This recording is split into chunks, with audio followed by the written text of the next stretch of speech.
Oi gente, bem-vindos a mais uma aula de nível iniciante. E essa aula é referente à quarta semana do mês de setembro, os dias 23 e 24. E hoje nós vamos iniciar uma pintura tecnicamente simples, mas com o intuito de continuar com essas questões de transparência, né? E então a gente vai trabalhar um pouco com a transparência da água. E nesse caso a gente vai trabalhar um pouco a transparência das gotas de orvalho, das gotas de água que tem nas frutas. E para isso, apesar de vocês não estarem vendo ainda, eu já desenhei aqui 2 maçãs com algumas folhas e com algumas gotas de orvalho que a gente vai ir pintando conforme a gente vai passando as etapas, né? As gotas vão ser as últimas coisas que a gente vai fazer no trabalho. Então, tecnicamente, eu vou ter que pintar essa maçã, pintar essas folhas. Então, o processo da pintura é aquele básico de sempre, que a gente começa pelo fundo, de trás para frente. Então, é isso que eu vou fazer agora. E a gente vai começar a pintar esse fundo, tá bom? E para fazer esse fundo, eu vou fazer uma cor de contraste no vermelho. Então, eu vou escolher um verde, só que como tem folhas e as folhas vão ter um verde mais vivo, eu vou pintar esse fundo de um verde veronês, que é aquele verde mais plástico, com um pouquinho de verde inglês em alguns pontos, tá bom? Então a gente vai começar com o verde veronês, que é esse verde aqui, ó. Vendo? Ele é um verde bem plástico, tá? Eu também vou usar um pouco de branco, tô achando que tá muito forte essa cor. Mas a gente vai fazendo aquelas manchas. Quero fundo manchado, talvez. Não decidi ainda. O que eu quero... Deixa eu pôr um pouco de branco aqui. O que eu quero é colocar uma informação nesse fundo, porque esse quadro ele é bem simples, né? Ele não é um quadro detalhado, cheio de coisas, mas vai dar um quadro bem interessante. Porque eu gosto desses quadros mais simples, porque mostra pra vocês também que às vezes a simplicidade também é interessante, né? Que às vezes o menos é mais. Você não precisa fazer um quadro com 20 mil coisas, com 20 mil elementos para dar uma boa composição. E como o intuito desses quadros não é um intuito de, nossa, vou fazer um quadro para vender, vou fazer um quadro para uma exposição. Não é, gente. Tá? Esse verde em inglês que eu tô colocando aqui, estou colocando ele um pouco longe das folhas, tá? O intuito não é fazer um quadro para venda, né, gente? O intuito é fazer um quadro para ensinar, né? Um quadro para venda, um quadro para exposição a gente deixa para fazer depois. A gente deixa para vocês fazerem e participarem de exposições. Vai ser bem divertido ter vocês fazerem isso. Muito orgulho também. Então a gente continua aqui com a empreitada de verde.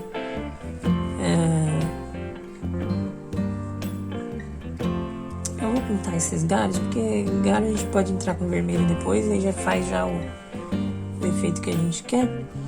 Lembrando que eu vou tentar não me preocupar muito com os detalhes assim no fundo, tá, gente? Com os detalhes hiperrealistas e tudo mais. Eu tô cobrindo o galho, acho que eu já acabei de falar isso, mas vamos falar de novo. Eu tô cobrindo o galho porque ele é marrom, e se você adicionar vermelho no fundo do verde, ele vai virar marrom. Então não tô me preocupando muito, porque depois a gente faz um galinho um pouco marrom, e se caso não ficar um marrom bom, a gente acrescenta um terra de cena natural e tudo mais.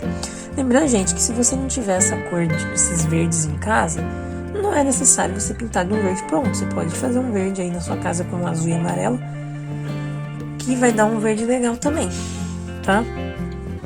Só tem que tomar cuidado, se você estiver criando um verde com azul e amarelo, de se preocupar com o seguinte: se tiver folha, se você for pintar um elemento, sei lá, uma maçã, e você quer colocar uma folha nessa maçã, tem que tomar cuidado com o seguinte: você vai ter que ter essa dificuldade de separar o fundo da imagem. Então, para isso, para você ter uma facilidade melhor, você faz esse fundo com esse verde que você vai criar aí, faz um verde e vai clareando ele com branco e tudo mais. Pra quê? Quando você fazer o verde da folha, você faz com bastante amarelo, que aí já dá uma diferença, assim, não é um amarelo... Um vai ser o amarelo esbranquiçado, né? Um verde esbranquiçado, e o outro vai ser um verde mais amarelado. Eu acho que eu vou jogar nesse fundo um pouco de amarelo de Nápoles, que fica bem bonito. Deixa eu ver se eu tenho. Eu tô aqui falando, mas não sei nem se eu tenho esse tom a mais. Deixa eu ver se eu acho. Não tenho. Lembrei que acabou realmente. Talvez eu faça então um tom amarronzado e abra com branco assim.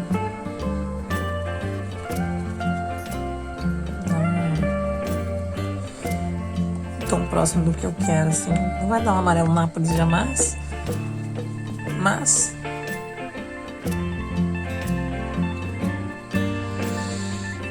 ele fica um tom bacana, assim. Vamos ver. Não ficou um tom bacana, mas dá pra jogar ele aqui. Depois a gente vai trabalhar nesse tom. Mas onde tem folha, eu tô entrando sem o verde inglês, porque o verde inglês ele tem amarelo nele. E onde tá mais longe, eu tô jogando o verde inglês, que ele vai ficar mais longe das folhas. Porque as folhas, elas vai ter um verde mais vivo, um verde mais natural. Esse verde veronês aqui, ele é um verde meio plástico. Acho que eu já falei isso num outro vídeo, não tenho certeza. Agora eu fiquei na dúvida se eu confundi, quando eu falei com vocês, se eu confundi com o verde inglês. Apesar que o verde inglês com o branco, ele também me lembra um pouco de plástico, assim. Mas eu gosto do verde veronês justamente porque a gente tem essa facilidade de pintar verde próximo de verde, porque ele é um verde bem plástico, um verde bem artificial. Isso não quer dizer que ele misturado com outras cores não fique um tom legal, tá, gente? Pra pintar folha, pintar essas coisas.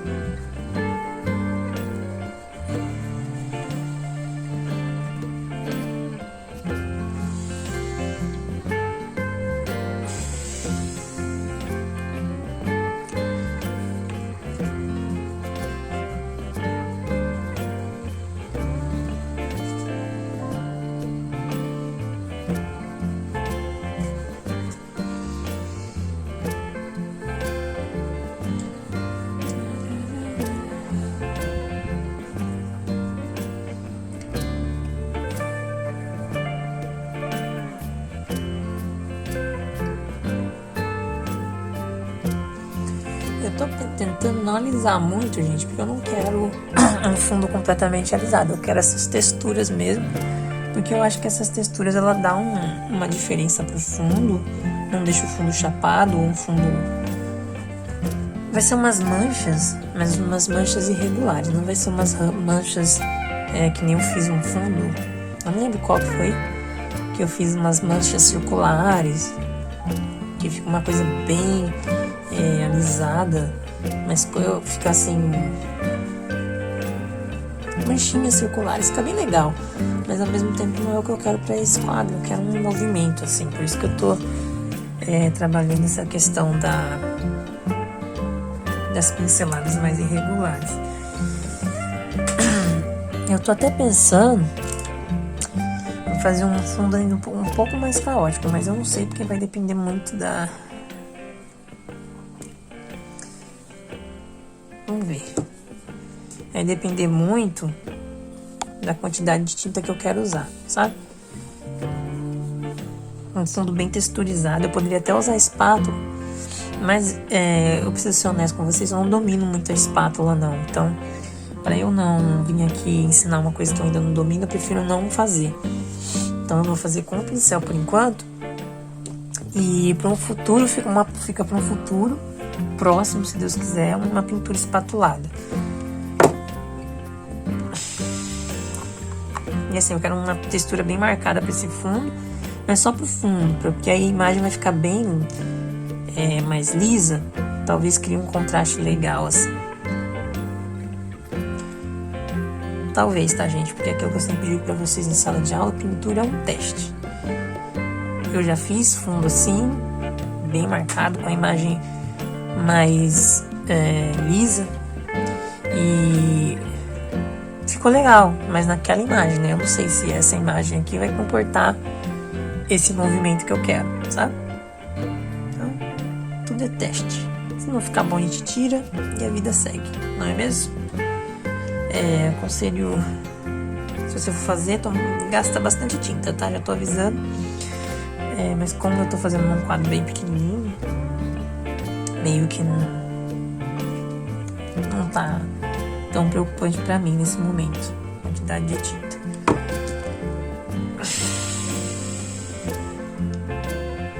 Lembrando que demora também mais pra secar, tá? Um quadro com mais tinta, com fundo mais sujo. Sujo não, né? Não é essa palavra que eu usar. Um fundo com mais tinta. Pronto, não vou procurar outra palavra que eu não vou lembrar agora.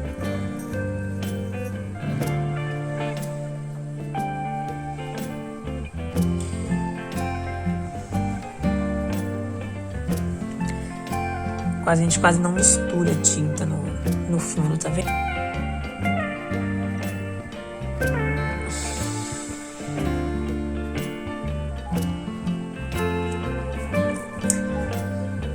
E aqui, gente, eu tô seguindo na lógica que eu sempre sigo, tá? Sempre sigo não, né?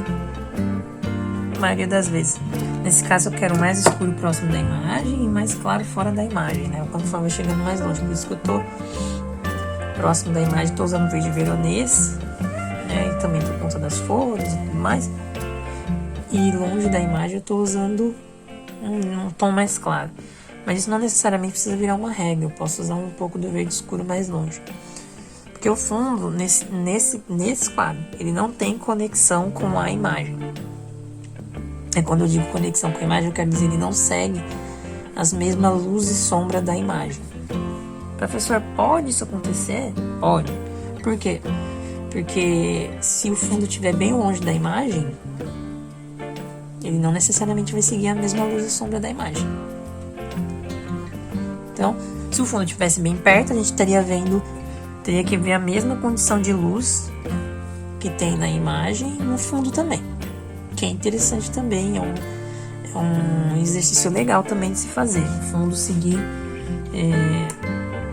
a mesma condição de luz e sombra da imagem, né? A mesma intensidade. Vocês têm uma noção? Tem gente que faz assim, joga assim, direto assim. Só que assim, né? Que negócio, vai tinta se você fazer isso. Aqui foi só pra mostrar pra vocês. Também pode se fazer isso. Tem artista que pinta de baldes de tinta. Ele tem um baldinho de tinta, literalmente, de tinta óleo, e vai catando com a espátula e jogando.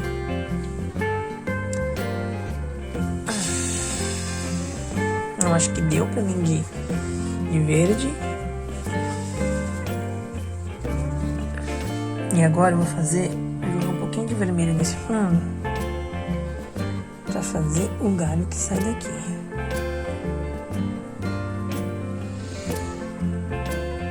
Tá vendo como já vai dando um efeito de marrom?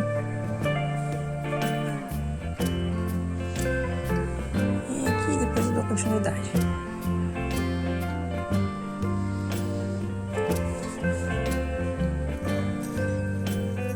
E aqui é só importante me preocupar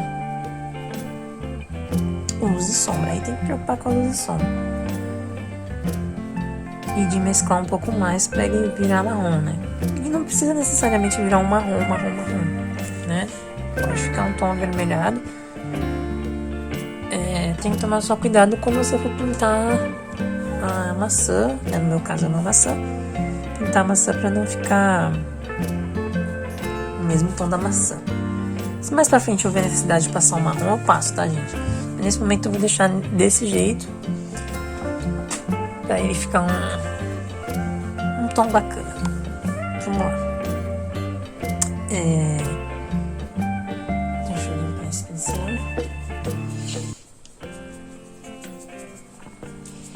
E a gente vai só preencher a maçã, tá? E aí a gente finaliza por hoje. E aí, pra preencher a maçã, ela é um pouco escura, essa maçã. Ela é daquelas bem vivas, assim, aqueles quase pra um vinho, assim, de tão vermelha que ela é. E aí, pra dar uma base nela, eu peguei um pouco de vermelho chinês e laca de garanza, tá? Que é essa cor aqui. Não sei explicar nesse momento. Mas é essa cor aqui, que ela, tá vendo? Ela é bem pro vinho, assim. Ela se chama laca de garanza.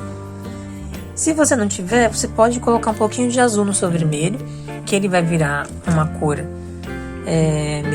meia pro vinho, mas obviamente não vai ficar esse tom, tá? Vai ficar um tom um pouco mais escuro, depende assim. Porque essa cor aqui, ela é quase um sangue, assim, né? A cor dela. E assim, eu vou passar bem pouca tinta, porque isso aqui precisa estar seco pra semana que vem a gente vir com branco, não virar rosa e todo aquele esquema todo. Então eu tô passando assim bem pouca tinta, talvez para armar o máximo que dá pra tá bem seco semana que vem, que isso aqui é só uma base, a gente não precisa se preocupar. E tá vendo como essa tinta, ela é transparente, tá, gente? Deixa eu avisar pra vocês, se vocês forem comprar ela. Ela é uma tinta transparente, então tem que tomar cuidado. Apesar que ela demora pra caramba pra secar também, viu? Mas como tá com vermelho, tenho esperança de semana que vem tá mais seca, assim. Tô passando uma camada bem fina mesmo. E eu fiz tinta pra caramba. Apesar que semana que vem vai estar seca. Então, não vou me preocupar. Cobri o galinho aqui que eu fiz. Na verdade, o galinho é só pra marcar onde sair as coisas.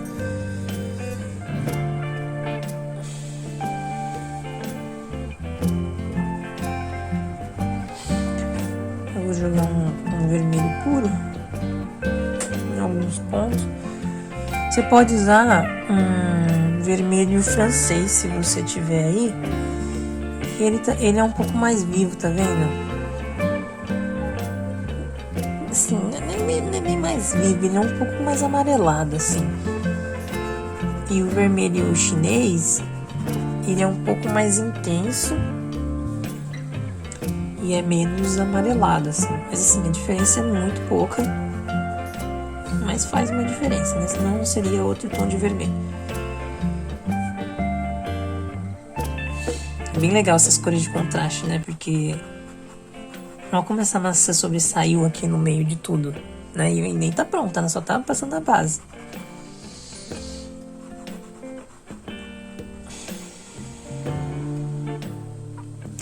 E aí, gente, as gotas que a gente vai fazer aqui vai ser a última coisa. Eu acho que eu já falei isso.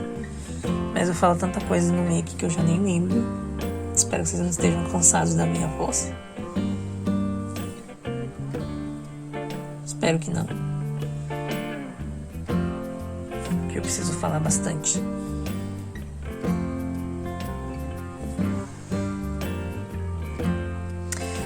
E essa laca de garanza é uma das minhas cores favoritas, tá?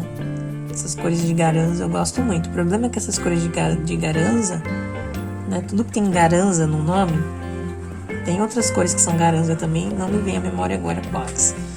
Mas todas as cores que são garanzas, elas tendem a desbotar com o tempo, tá, gente?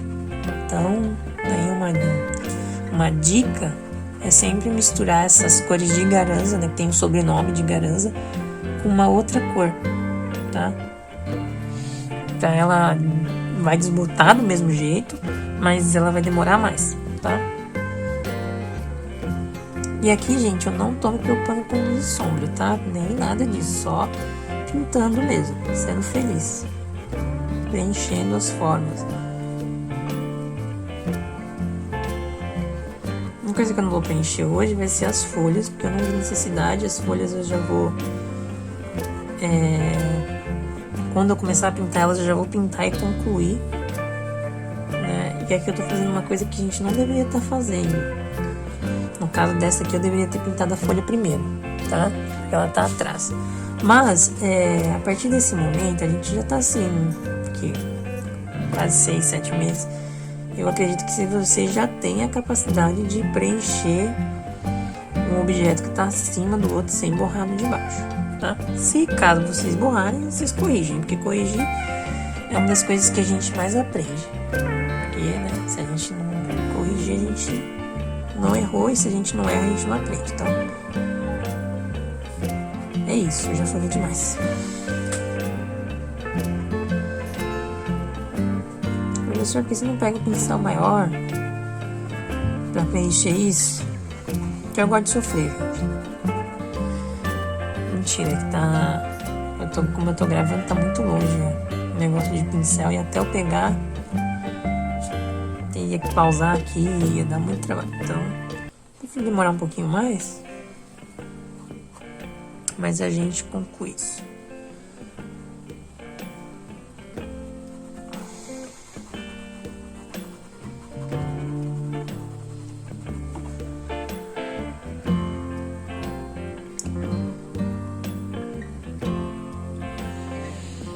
Pior é que essa maçã do meu modelo aqui, ela tem uns pontos bem brancos assim mesmo, né? E eu tô pintando tudo de vermelho. Tomara que Deus, que semana que vem ela esteja um pouco mais seca, pra gente conseguir trabalhar sem se transformar em rosa, senão vai dar um trabalho, né? Mas você não deveria ter preservado as áreas brancas, não seria mais fácil? Seria mais fácil. Mas como é aquele jeito, né? Como a gente tá ensinando, a gente ensina desse jeito, de preencher tudo e tudo mais, e depois a gente vem com luz e sombra. Nesse caso, eu preferi também fazer do mesmo jeito, que eu costumo fazer sempre, para vocês verem também como preencher uma maçã ou qualquer outra cor, que a partir do momento que você taca branco, ela muda de cor, né? Então a gente também precisa. Eu tinha lido uma vez que branco, que vermelho é a única cor que quando você taca branco, ela muda de cor o nome, né? Ela vira rosa. O que tecnicamente eu discordo, porque se você pegar o lilás, o roxo e tacar branco, ele vira lilás. Então, acho que talvez sejam duas cores, e quando você taca branco, ela troca de nome.